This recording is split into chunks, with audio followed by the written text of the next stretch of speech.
Robert ഗ്രീനിന്റെ 48 നിയമങ്ങൾ of power എന്ന പുസ്തകത്തിലെ 9-ാമത്തെ നിയമം 9. വാക്കുകളിലൂടെ വാദിക്കുന്നതിന് പകരം നിങ്ങളുടെ പ്രവൃത്തിയിലൂടെ വിജയിക്കുക. ഈ നിയമത്തിന്റെ പ്രധാന ആശയം നിങ്ങൾ മറ്റുള്ളവരുമായി തർക്കങ്ങളിൽ ഏർപ്പെട്ട് സമയം കളയുന്നതിന് പകരം നിങ്ങളുടെ ലക്ഷ്യങ്ങൾ നേടുന്നതിൽ ശ്രദ്ധിക്കുക എന്നതാണ്. നിങ്ങൾക്ക് ചുറ്റുമുള്ളവർ ഈ പുസ്തകത്തിലെ തന്ത്രങ്ങൾ ഉപയോഗിച്ചേക്കാം. അവരുടെ ഓരോ നീക്കവും ശ്രദ്ധിക്കുക. അധികാരത്തിന്റെ ഈ നിയമങ്ങൾ നിങ്ങളെ ഉയർന്ന സ്ഥാനങ്ങളിലെത്തിച്ചേക്കാം, എന്നാൽ അത് നിങ്ങളുടെ സൗഹൃദങ്ങളെയും സമാധാനത്തെയും നഷ്ടപ്പെടുത്തിയേക്കാം. ആയതിനാൽ നിങ്ങൾക്ക് ഉണ്ടാവുന്ന നഷ്ടങ്ങൾക്ക് ഞങ്ങൾ ഒട്ടും ഉത്തരവാദികളായിരിക്കില്ല. തർക്കങ്ങളിൽ ഏർപ്പെടുമ്പോൾ നിങ്ങളുടെ എതിരാളികൾക്ക് നിങ്ങളെക്കുറിച്ച് കൂടുതൽ വിവരങ്ങൾ ലഭിക്കും. ഇത് അവർക്ക് നിങ്ങളെ ആക്രമിക്കാൻ കൂടുതൽ അവസരങ്ങൾ നൽകും. ഈ നിയമം ഉപയോഗിക്കാനുള്ള ചില വഴികൾ ഇതാ. 1. നിങ്ങളുടെ കഴിവ് തെളിയിക്കുക. നിങ്ങൾ എന്തെങ്കിലും കാര്യത്തിൽ മികച്ചവനാണെന്ന് ആളുകളോട് വാക്കുകളിലൂടെ പറയുന്നതിന് പകരം നിങ്ങളുടെ പ്രവൃത്തികളിലൂടെ അത് തെളിയിക്കുക. ആളുകൾ നിങ്ങളുടെ വിജയങ്ങൾ കാണുമ്പോൾ അത് തർക്കങ്ങളില്ലാതെ നിങ്ങളുടെ കഴിവുകളെ അംഗീകരിക്കാൻ അവരെ പ്രേരിപ്പിക്കും. 2. പ്രവൃത്തിയിലൂടെ മറുപടി നൽകുക. ആരെങ്കിലും നിങ്ങളെ വിമർശിക്കുകയോ ചോദ്യം ചെയ്യുകയോ ചെയ്താൽ നിങ്ങൾ സംവാദങ്ങളിൽ ഏർപ്പെടുന്നതിന് പകരം നിങ്ങളുടെ ജോലി കൂടുതൽ മെച്ചപ്പെടുത്തി അവർക്ക് മറുപടി നൽകുക. ഇത് നിങ്ങളുടെ ആത്മവിശ്വാസം കാണിക്കുന്നതോടൊപ്പം വിമർശനങ്ങളെ നേരിടുന്നതിനുള്ള ഒരു മികച്ച മാർഗവുമാണ്. 3. തന്ത്രപരമായ നിശബ്ദത. ചിലപ്പോൾ ഒന്നും പറയാതെയിരിക്കുന്നതാണ് ഏറ്റവും മികച്ച തന്ത്രം.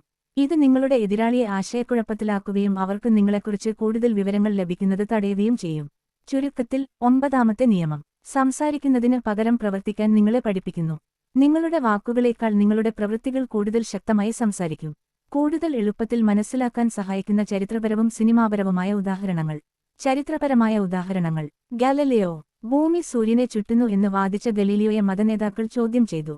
അദ്ദേഹം വാക്കുകളിലൂടെ മറുപടി നൽകുന്നതിന് പകരം തന്റെ നിരീക്ഷണങ്ങളും ഗണിതപരമായ തെളിവുകളും ഉപയോഗിച്ച് അത് തെളിയിക്കാൻ ശ്രമിച്ചു.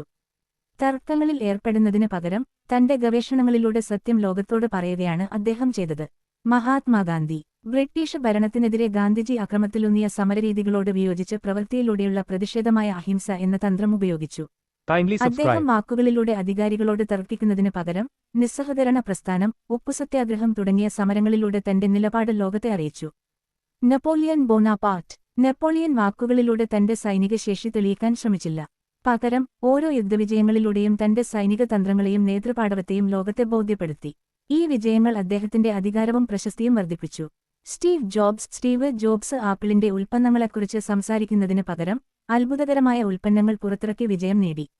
ഐഫോൺ, ഐപോഡ്, മാക്ബുക്ക് തുടങ്ങിയ ഉൽപ്പന്നങ്ങൾ അതിന്റെ പ്രവർത്തനത്തിലൂടെ സംസാരിച്ചു. സിനിമയിലെ ഉദാഹരണങ്ങൾ. ഗ്ലാഡിയേറ്റർ മാക്സിമസ് എന്ന കഥാപാത്രം തന്നെ ചതിച്ച റോമൻ ചക്രവർത്തിയോട് തർക്കിക്കുന്നതിന് പകരം ഒരു ഗ്ലാഡിയേറ്ററായി പോരാടി തന്റെ കഴിവ് തെളിയിക്കുന്നു. ഓരോ വിജയത്തിലൂടെയും അദ്ദേഹം ജനങ്ങളുടെ പിന്തുണ നേടിയെടുക്കുകയും ചക്രവർത്തിക്ക് ഒരു ഭീഷണിയായി മാറുകയും ചെയ്യുന്നു.